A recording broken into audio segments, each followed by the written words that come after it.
2021 has been a year like this, isn't it? 2020 was unusual. 2021 has been unpredictably thrilling. Teams have been pushed to the wall. They find ways to fight and get back into winning ways. We saw that with India's men's side in the two test matches. We saw Sri Lanka doing a semblance of that, the men's team again, where they were down and out in a test innings and almost came back to kind of make a match out of it. And here we are at the end of the first ODI between South Africa and Pakistan. And the result says it's a 3-run win for South Africa. Yes, it's that close. It's been a thriller. It's been a nail biter. I have hardly nails left given the matches that have been played over the last few days. I'll check with Claire Cowan and Mark Coles as to how many nails they have left on this edition of The Outside View. Mark, first up, you, Pakistan, Niradhar, just so close so far. Your first thoughts? Oh, but what a fantastic game. I mean, to get within 3 runs, and we talked about it at the second stage of the second inning, the start of the second innings, that pitch was a pretty tough pitch to play on. And to get that close and to see the swings of the game. So, Pakistan under pressure, and then they clawed their way back into the game, and then to see the South Africans really fall apart in those last 10 overs was in front of your eyes. The fielding went downhill, the missed runouts, the missed catches, and it just allowed Pakistan to get closer and closer and closer. And you've got to admire Pakistan for the fight that they showed, and to get within 3 runs on that tough pitch, I think it's a remarkable effort, and will give them that little bit of belief and that little bit of confidence going into the second ODI. Claire, like they used to do it in school, like show your nails, let me check if they are cut, etc. You show me, what's it? Are your nails intact? Listen, I'm quite lucky that I'm at work, so I could throw a couple of toys around my office and no one would hear me. But yeah, I must be honest, the South African dressing room, there must have been a couple of choice words thrown around at certain moments in those last 10 overs. As a South African supporter, I think I'm relieved would be the word for the win, and I believe we should have won it the whole time. But Pakistan showed so much fight. And South Africa definitely lost the plot. Pakistan should never have got so close in that match. And I think there are a couple of lessons to take out of that. You've got to keep on fighting. You're always in it. And the Pakistan ladies showed that remarkably. Glad to see the South Africans just get over the line and sort of pip it at the last minute. Yeah, true. And for those of you watching, you might be wondering why this seems like a hygiene class talking about nails, etc., instead of being a cricket talk. But a glance at the scorecard will tell you half a story. The remaining half we'll kind of discuss and let you know. Pakistan seemed down and out at one point, chasing 201 for a win. They were 6 for 129 with Alia Riaz also out. There was just Niradhar and the tail, a longish tail, as Mark Coles would say. But then there was a mini recovery, first with Alia Riaz, and then Diana Baig also contributing with Niradhar staying unbeaten on 59. It came down to the wire, 4 runs needed of the last ball, couldn't get that one away. Claire, Pakistan shouldn't have gotten this close, isn't it? Yeah, absolutely. Look, I think for me, there were 2 sort of turning points in the match. And look, it's difficult to say if it would have had an impact on it, but when Sunay List put herself back or put herself onto bowl for that 1 over, and she got hit for 9 runs. Then straight afterwards, Nadine de Klerk bowled, and she got hit for 12 runs in her over. And Nadine had been actually bowling really well and very economically. I just felt it would have been a bit risky, but was there not an opportunity just to put Shubnam Ismail on? Shubs has had a tail up the entire game, a fantastic run out. You could just see she was riding that wave of confidence. I thought there might have been an opportunity then to throw Shubs the ball and just say, come on, just give me a wicket. A maiden over with a wicket, that sort of thing really would have tightened things up. So I think that was when the kind of the belief, especially for Dodd, so you could kind of see like there was 9 and then there was 12, and that really got her confidence going. So I think that was probably the first turning point for me. Then South Africa kind of maintained it, and they sort of consolidated things again after sort of getting some runs hit off them. And then when Ishmael was on a hat trick, and that was it was 129 for 6, and then it was 129 for 7. And in my opinion, South Africa were like, game done, back to the dressing room. And that was a critical moment, because then I think they missed about 4 or 5 runouts. And that was on the 38th. Yeah, it was literally the 38th over. I've got here, hat trick, 38th over. And then there was 2 drop catches. And that's where they just, and I just think it was focused, it was concentration. They're not used to playing matches and keeping that concentration for a prolonged period of time. Captaincy, maybe at times, I think I think there are opportunities. I know it's difficult in cricket, but just to pull the girls together. And if it was Danae, she probably would have pulled them in and given them a bit of a tongue lashing, to be very, very honest, and got the word around the field. Whereas I'm not quite sure that sort of Danae has that confidence about her, where she could sort of stamp her authority on the game and just sort of get those fielders to buy into the concept.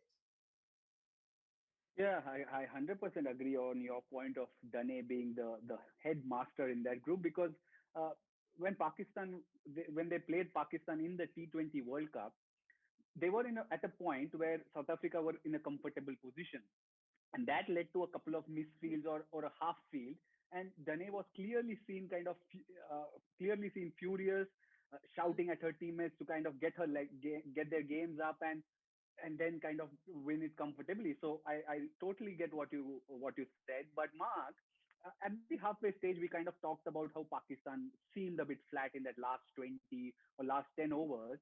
But here's the thing: South Africa, after the 30 over mark, were 98 for 4. Pakistan, almost down and out, were 82 for 5. They kind of had no business kind of getting close, let alone winning it. But here they are, scoring almost 115 of the last 20 overs.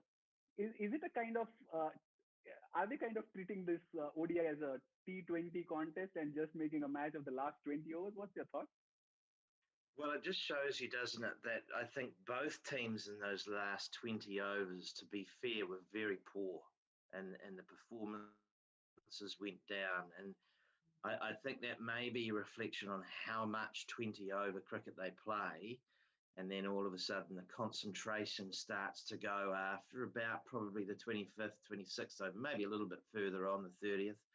But that both teams were very poor at the back end of the game.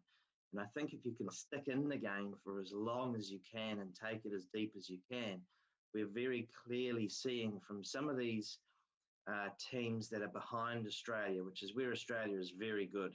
They're actually really, really good 95% of the time at the back end of the game. But these other teams are falling behind, and that's what we saw again. I mean, it's really, when you have a look at it, it's about 2 back ends of the game. Pakistan were poor. South Africa were really good and scored all those runs at the back end of the innings. And then Pakistan were really good at the back end of their innings. But it was almost a 20 over game, and the first 30 overs were like pretty evenly balanced. So I think both teams need to understand that to really compete with Australia, and possibly England and India, you're going to need to get better the whole game for 50 overs. Yeah, and let's zoom into what Claire mentioned a while ago about Sunil bringing herself late into the attack. As she said, she came into the attack after Nonkulule Kumlaba completed her spell. And here's where I like your inputs, because when you became Pakistan's head coach, I think that was the time when Sana Mir was still the captain, and that could kind of provide us a good case study as to how she, a captain who bowls, brought herself in pretty early, and was effective as a bowler come captain, which seemingly didn't seem the case in Suneli's case today. Just because when you see Dane as the captain, Suneli bowls around the 15th over. That's when she comes into the attack, is effective. She has two six fers, a five for whatnot. And today that wasn't the case. So is that a case of having self doubts, or is it something else? I think it's probably a little bit of both, and I think it's probably. I'm sure Hilton will speak to her about it, but it's about leading from the front, and I just get the feeling that she's a shy captain. Claire will be able to probably expand on that, but there's a real. It seems to me to be a real lack of belief in her ability as a leg spinner. I think she's got some real skills, and we have seen that in the past very clearly. But she just seems to be reluctant to get the ball in hand and say, right, I'm going to lead from the front. Dane, we see do that all the time. Different personalities, I understand that. But I'd be getting around to her saying, look, you are a really important part of this, and I need you to be bowling. I would have had, 1 over, I think she bowled for 8. Oh, if I'm coach, I'm saying, bowl again.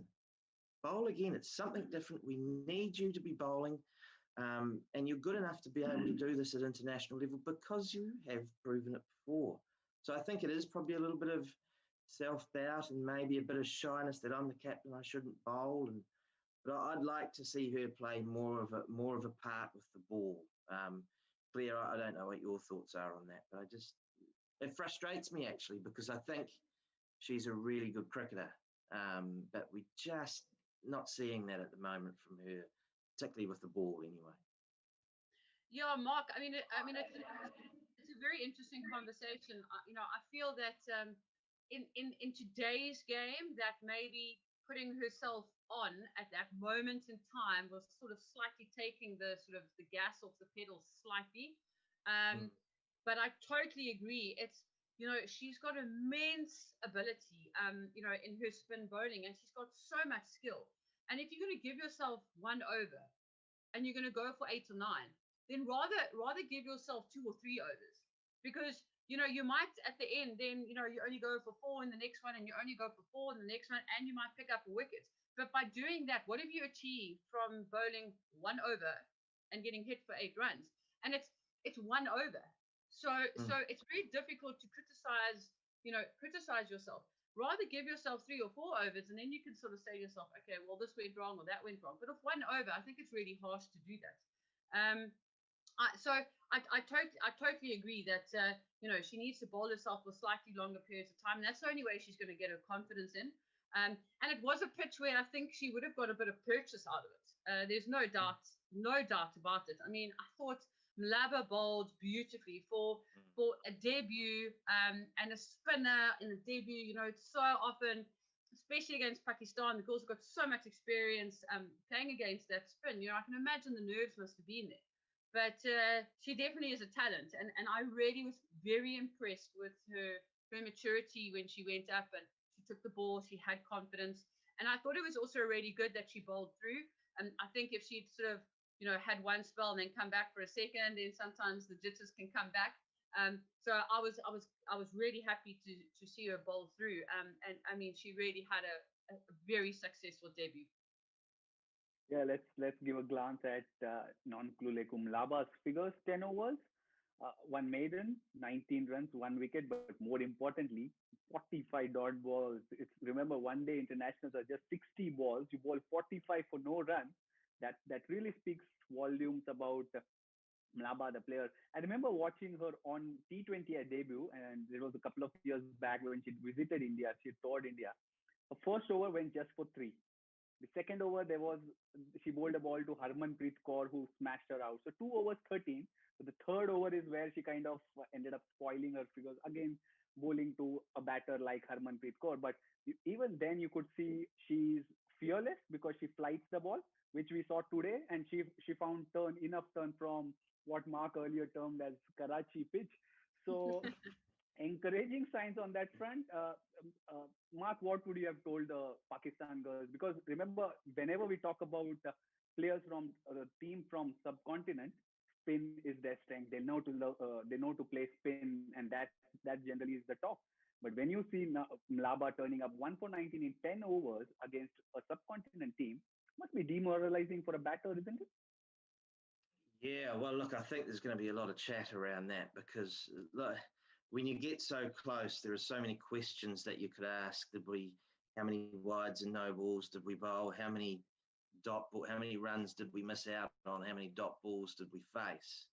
And I think there were just too many. I just felt we became, Nita was probably guilty a little bit of that, even though she played really well, and she'll know this, but just hitting the ball to fielders, ball after ball after ball. And it just created more and more pressure, and Umaima did the same thing. They had to come up with a plan where soft hands would get them one, or try and break her up maybe by hitting over the top. But it just became, what happened was she got into a rhythm, which made it really, really hard for our girls to score. And they set a ring field, made it incredibly hard, and we just played to her tempo, and she got into a really good rhythm, and 45 dot balls, and that's the outcome. That's something that needs to be addressed by Pakistan, because if we'd turned 4 of those dot balls into runs out of the 45, Pakistan win. True that. How And hard as that is to face. yeah, and we talk about being in India, the word intent is easily associated with batting and cricket. And you see the top order of Pakistan, some of them got runs. Umaima did, Nida of course did, but the balls they ended up consuming in a 50-over contest, in a limited over contest, was far from desirable, wasn't it, Mark? Mm-hmm. Absolutely, and that's a talking point. I think South Africa would have used up far too many as well. So I think both teams are going, how can we change these dot balls into ones? And so we're not using up a lot of balls just soaked up, just hitting balls to fielders. We've got to find a way of scoring more runs out of those dot balls, because there is too many for mine. Yeah, I mean, if an interesting stat, which would be quite interesting if we could sort of try and get that off Supersport. My opinion as well is they were trying to hit 2 square on the offside all the time. And we sort of discussed trying for them to hit a little bit straighter, keep to the V. And then that opens up the fact that you don't have to hit it hard, but you just got to chip it over your mid off or chip it over your mid on, and there's a single. And it's actually quite a low risk shot. You're just putting it up slightly in the air, drops over, you can trot through for an easy single. But I thought a lot of the balls they were trying to cut sort of through point or backward a point, and they were really forcing it through that area. And they need to just sort of look at the areas that they can score runs and where they can get the ball off, not off the square, but through or pierce the field, and not be hitting it just straight through to the fielders the whole time. Yeah, right. And one of the players who kind of ended up in that rut, but not so when you look at the result, is Nidadar herself. I say that hindsight is a lovely friend to have and stuff like that, but 59 of 93 is what she finished at. But at one point, she had faced 70 odd deliveries and was around the 35-36 run mark. And we were talking off air, Claire, about it seemed like a confusing innings. She didn't know where to go. She didn't know how to play. And as you rightly said, the cut shots were coming, but they were to the fielders. So we kind of praise Nidadar for getting the match so close. In fact, almost winning Pakistan the game. But could we also talk about, for this match, Nidadar being one of the reasons for Pakistan's loss? Yeah, look, I mean, it's always difficult when you get so close, but yet you are so far. And if you lose by 1 or you lose by 101, you're still losing. And so that's the reality of any sport you play. I do think she contributed to it, but I think she was also in a situation where she had to consolidate, and she was never really getting partners that were helping her. And we chatted in the innings break about building partnerships, and I just never felt that any 2 batsmen really clicked with each other. And even if it's a case of it's just a little bit of attitude when you meet in the middle of the pitch with a little bit of energy, and you kind of just sort of giving it to the South African fielders. But the South African fielders can create that sort of atmosphere because there are 11 of them on the field. When there are only 2 of you, you need to find ways to sort of get out there a little bit and just throw around a bit of attitude. I'm not saying being rude, I'm not saying being chirpy, I'm I'm just saying, have really good, positive body language. At times they look really in their shells, and it was easy for the South Africans to dominate them. I mean, I think Diana Baig was incredible. I mean, I think she was the one who really turned the game around, and she walked out there with confidence. She had a lot of confidence from her bowling spell, as well as the fact I thought she was fantastic in the field. And that was almost the attitude that someone needed to come on and bat with. And that sort of turned it around. Then the belief started to come. And that's when Dar really started to get the scoreboard ticking along. But, yes, we could put the blame on her, but it's a team sport, and someone also needs to help her with that and sort of help develop that. And, that partnerships, I just don't think she ever found that nice click, that sort of attitude with someone else that could help her take it forward. Yeah, Mark, we also talk about Dar being the match winner that she is, but would you also say that it's down to her partners, because kind of your partner's confidence rubbing on you despite being occupying the crease for so long? Because we saw when Alia Riaz was in the middle, she was taking her time. Then there were 2 quick wickets that were lost. But when Diana Baig came in, that is when, in fact, that more than that, it was just towards the end when the asking rate was kind of getting improbable. That's when she kind of started opening up. So, what's your assessment of Dar's innings in the first ODI? Oh, look, I think she'll be pretty tough on herself. Knowing Nita, she'll understand that there were opportunities that she could have taken possibly to win the game, and she may not have taken those opportunities at that particular time, and she faced a lot of dot balls. But I think I just get the feeling that she needs to be able to trust more in her partners, and I'm not sure, as Claire mentioned, whether she had quite the trust in some of the partners that she was batting with. Umaima's a young player, still finding her way. She's starting to become a reasonable international cricketer, but very young. And she probably felt that she needed to lead that partnership, and that she needed to be there at the end. So she was leading a partnership there. Then they lost a couple of quick wickets.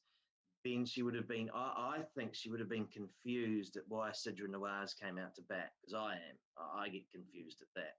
So she would have thought, well, what's happening here? Where's Alia Riaz?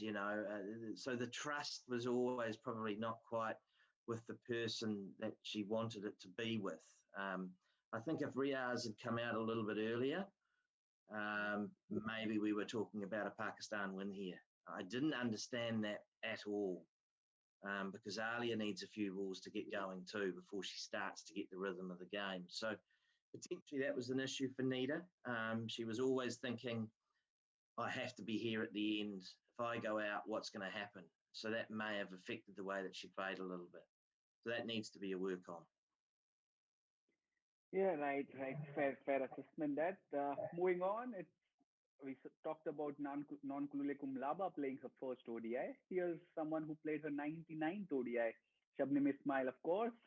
Her name is spelled Ismail, but she's always that feisty character, and probably the batters won't be smiling when they face her. But 3 wickets for 42.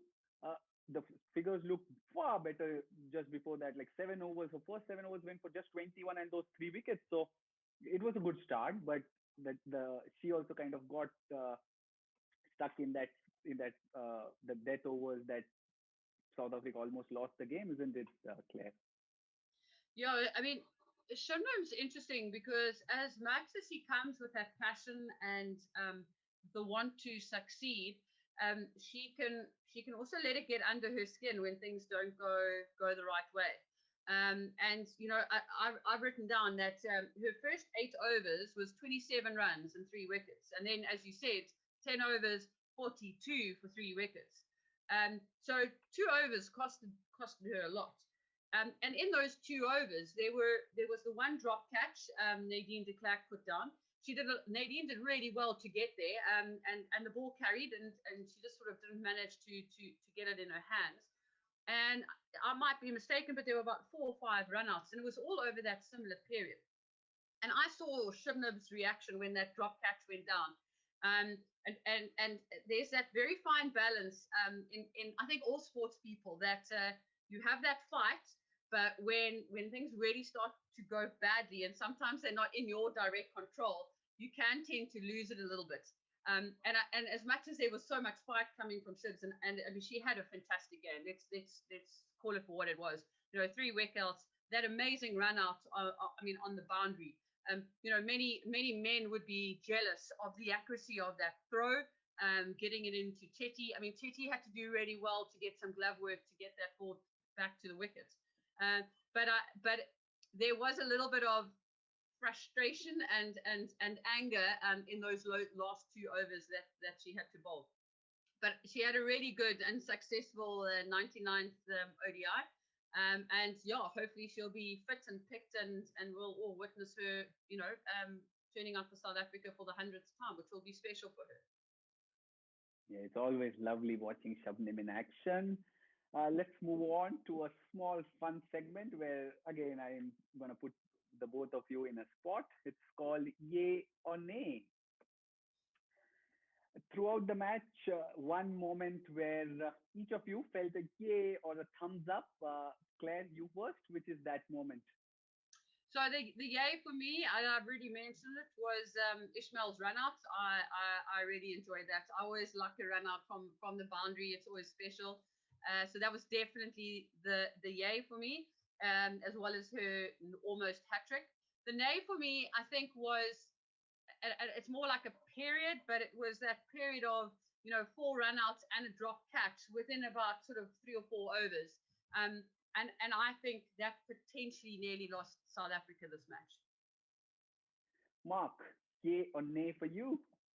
Well, the yay for me is Diana Baig's all-round game. I think her fielding, her bowling, and that batting at the end that took Pakistan within 3 runs of what would have been an amazing win from nowhere, really. The nay for me, I think, is the amount of dot balls that both teams faced. That's a work on for both teams, and that's the nay for me, that I just felt both teams were really poor in terms of changing those dot balls into some sort of scoring shots. Right then, first ODI done and dusted, went in South Africa's favor, a 3-run win. Let's quickly look at the second ODI before we close the show off. It's the black ODI. What are the areas of concern for each of these sides, you think, Claire? Look, I think it's going to be interesting because I think they're going to be a bit scared because of the pitch that they faced in the first ODI. And it's always difficult. You can't choose a team based on pitch conditions. I mean, you can have an inkling and it can sort of sway you in certain directions, but I don't think you can either drop a player or have a player because of those conditions. The South African side, I think, other than addressing quite a few sort of, around their score, the placements of the fields from Sine Liss, I think that needs a little bit of work. And I think they're going to need to take that into some serious consideration. You talk about the dot balls, but I also think at critical times it also caused us to leak a couple of runs. So they're definitely going to have to sort of work with Sune around that. And I think just plans for bowlers, even, we discussed Marizan Cup not looking 100% comfortable. It could be, just a little bit of rustiness, and hopefully that's all it is. But at times she was bowling to a 6-3 field, and I think she's going to struggle with that at the best of times. So, you've got a lot of pressure for you to put her on outside the off stump and force the batters to play on the offside. So I think, I hope that that we see sort of a more confident South African side come out for the second ODI. I don't expect too many changes within the team, to be very honest. I wouldn't think it's too fair. I think Mlaba did brilliantly in her debut game. I would love to see her get another run. Sekhukhune did well as well. She might be harsh on herself and say she was a little bit expensive at times, but I was very, very impressed with her. So I really would like to see those 2 players, get another run and sort of see how they go. So that's kind of my summation from a South African perspective. The Pakistanis, I think maybe they need to look at sort of just their batting depth, and maybe just strengthening up from a batting perspective. At times, I think they're looking a little bit frail from that side. But I think their bowling unit, I was very, very impressed with their bowling unit. I think their spinners did really well. Sana, for me, is a fantastic bowler. I mean, she's only 19. She's only going to get better. And I mean, Diana Baig, we've already chatted about her throughout the entire day. And I mean, her performance today speaks for itself. Mark, put your coaching hat on. What are the things that you'd like to work with on both sides when you return to the drawing board? Well, I think firstly the Pakistan side, the batting order for me is a little bit fragile, and I think we saw that the top four didn't really perform. It just worries me that there's a little bit of, and I'm not sure whether you bring an extra batter in or Kainat Imtiaz comes in. I don't know how to solve that because, Aisha Zafar might come in, but that's a worry for me. I think that's very fragile at the moment. We just need to find some runs. And against the new ball, that they are going to come up against some tough times, considering that we think that Cap had an off day. She still bowled okay, but she had one of her off days. So she's only going to get better, which is a concern. Look, I think in terms of South Africa, it's about getting your skipper a little bit more confident in her own ability to make decisions. And I'm sure they will. They get around her, and I'm just not sure whether she's a bit timid with Cap and Ishmael being there, and whether she wants to sort of send them down to fine leg.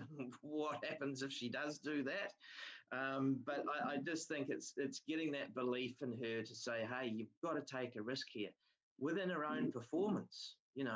Bowl another over, as Claire said. If she goes for 8, well, that's okay. You're a leg spinner. You are going to bowl some bad balls. I didn't think it was the worst over in the world. It might not have been the best, but give yourself a chance and really express yourself, And I think what I would be saying to her is you have a look at Brendan McCullum and guys like that. They take a risk, they take a chance, but they're confident. And I would have thought that they'd get around her because she's a key to it. She is a key to it in terms of the batting and the bowling. So getting my skipper more confident in her own ability is something that I would have thought Hilton and the support staff will be working really hard in the next couple of days to get right. Right. Those are some of the working areas, as Claire and Mark mentioned. Second ODI on Saturday, 23rd of Jan. It's a black ODI, of course. They'll don the new black jersey. See you then on the Outside View Live. There might be changes in the lineup here, so keep an eye on that. See you on Saturday before the game.